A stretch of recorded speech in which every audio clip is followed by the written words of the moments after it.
Hello, hello, hello. I'm going to read a little bit of a script. I'm changing from Breaking Bad. Well, I'm going to alternate. I'm going to read from. Did I lose it? Oh no. Did I do that all the time. I end up. I did. I did. I end up doing the dumbest thing in the whole world, which is what I just did. Oh, no, I didn't. I'm going to read from the West Wing, which is my. Did I say West Wing? West Wing? I'm going to read from West Wing. And it's my favorite. It's always been my favorite television show because Aaron Sorkin is one of the finest writers ever. Shakespearean in his brilliance to me.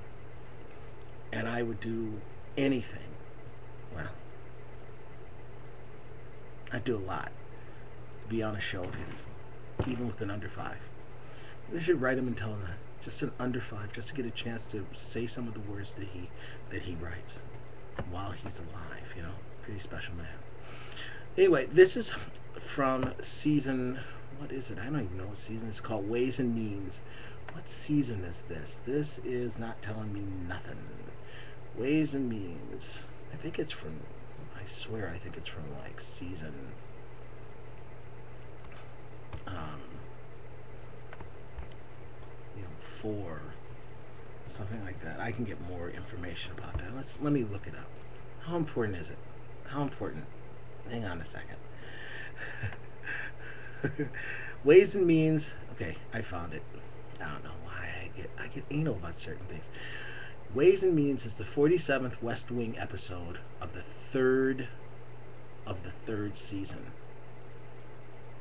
Okay, it's the 47th West Wing episode and the third of the third season.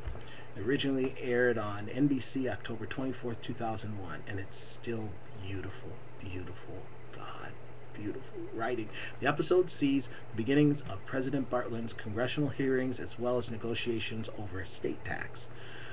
Let's see, what else? Let me read where I am in this reading here. Okay. An attempt to win over the Black Caucus, led by Congressman Mark Richardson, fails. And this is the conversation that is taking place right now between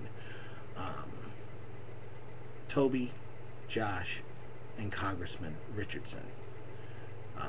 The White House right now is weaker than it was 4 years ago. They have a congressional investigation on them. Jack Buckland is running against them. It's going to run against them for president. A whole lot of stuff that's going on. It's pretty intense. So here we go. Oh, where am I? There. Okay, so it's Mark Richardson, Congressman Richardson, Josh, and Toby in the room. Richardson starts. They're all at a table. A beautiful office in the West Wing. Josh, you think that the Black Caucus votes as a bloc and that they only care about the cities. Surely, Congressman, the African American community can think of better ways to spend $28 billion than a tax break that will benefit fewer than 1,000 African American families. You're doing it again. Mark, the African American community doesn't think one way about anything. We're talking about a few members of the caucus. That's pretty surprising. A few members who feel that African American home ownership is at its highest level ever. That more African Americans are opening small businesses than ever before. And if they can't pass it on, how will they build up power and clout and self-sufficiency as a community? You think that a few black millionaires justifies a multi-billion-dollar boondoggle? Well, as long as there's a Congress, there are going to be multi-billion-dollar boondoggles. We just like our share in some of them, please. We're bleeding here, Mark. What? We're bleeding here, for God's sakes. You can work with us or you can be ignored by a Republican president, but those are your choices. How bad is it? Buckland's coming after us. He's been meeting with Victor Campos. And while you guys are defending yourselves against special prosecutors and Jack Buckland, what happens to the people who got you here? What are you talking to, Mark? We're not going to forget about the family schools in central cities. We're not going to forget about after-school care, health care for uninsured kids. We're not going to forget about drug treatment or urban development or community policing. Yeah? You got to forget we're bleeding here. The Black Caucus doesn't vote as one mind, I can't promise anything. The veto is an awfully big risk to take if you can't promise anything. Then the veto's an awfully big risk to take.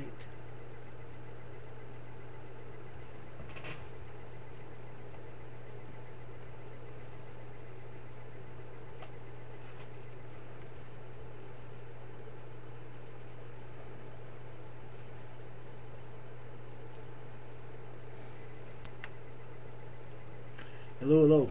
It's 12:19. I want to read from The West Wing. I love The West Wing. I'm going to read from this episode called Ways and Means. I'm just going to find different episodes. I'm trying to find the transcripts of them. Ways and Means. Let me just read what Wikipedia says about Ways and Means. Ways and Means. Wieners and Franks. Ways and Means is the 47th West Wing episode and the third episode of the third season. It originally aired on NBC October 24th, 2001. Holy, 11 years ago. The episode sees the beginning of President Bartlin's congressional hearings as well as negotiations over the estate tax. It is wonderful. God, I so want to. Aaron Sorkin, if you get a chance to watch this YouTube thing, I'll take it under 5. You I just want to read your words, man. All right, the plot. Subpoenas are handed out in the hearing over Bartlett's concealment of his multiple sclerosis. The special prosecutor, Clement Rollins, appears to be both fair and responsible, but CJ believes the White House would be better served in the public eye if investigated by a partisan agent. She therefore decides, against the strong objections of White House counsel Oliver Babish, to present Rollins as an ally of the administration, thereby forcing Congress to take control of the investigation. Meanwhile, Donna unwillingly becomes entangled in potential problems over the hearings. Ainsley Hayes sets her up on a date with Republican House Government Oversight Committee Council member Clifford Calley, but even though the date seems to go well, Calley then leaves her quite abruptly in the middle of the street. Donna later realizes the reason. His congressional committee is the one that will be charged of the investigation, and a relationship between the two could constitute a conflict of interest. There's more of it, but I can read this next. While Sam and Bruno are concerned about the loyalty of a powerful California lobbyist, Toby and Josh are preparing for a meeting with the congressional opposition to renegotiate this estate tax, or the death tax as Republicans have labeled it, but are then surprised by a last-minute cancellation. It soon becomes clear that Republicans are planning to repeal the estate tax altogether and might have the votes to do so. An attempt to win over the Black Caucus led by Congressman Mark Richardson fails. At a loss over what to do, an initiative comes from unexpected quarters. The previously overcautious political strategist Doug Weglin suggests the president responds by doing something he has never done before: veto the bill. All right, so anyway, it's a great moment. So anyway, I'm going to do the part where Congressman Mark Richardson is trying to be wooed by Toby and Josh in one of the beautiful anterooms in the West Wing. And Congressman Richardson starts.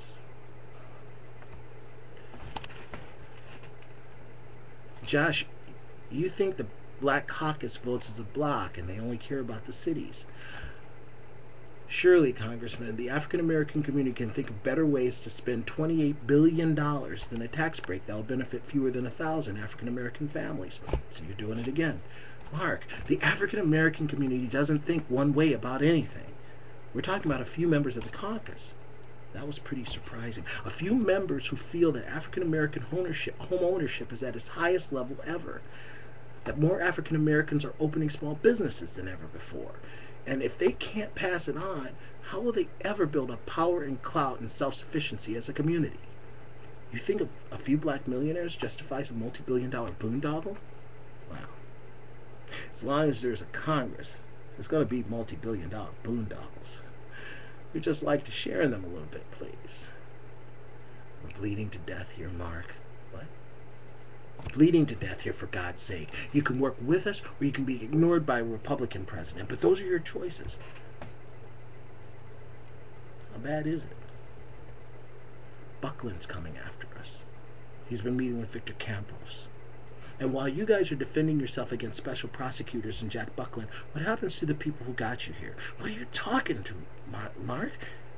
We're not going to forget about failing schools in central cities. We're not going to forget about after-school care, health care for the uninsured kids. We're not going to forget about drug treatment or urban redevelopment or community policing. Yeah. And don't forget, we're bleeding. The Black Caucus does not vote as one mind. I can't promise you anything. The veto's an awfully big risk to take if you can't promise us anything. And the veto's an awfully big risk to take.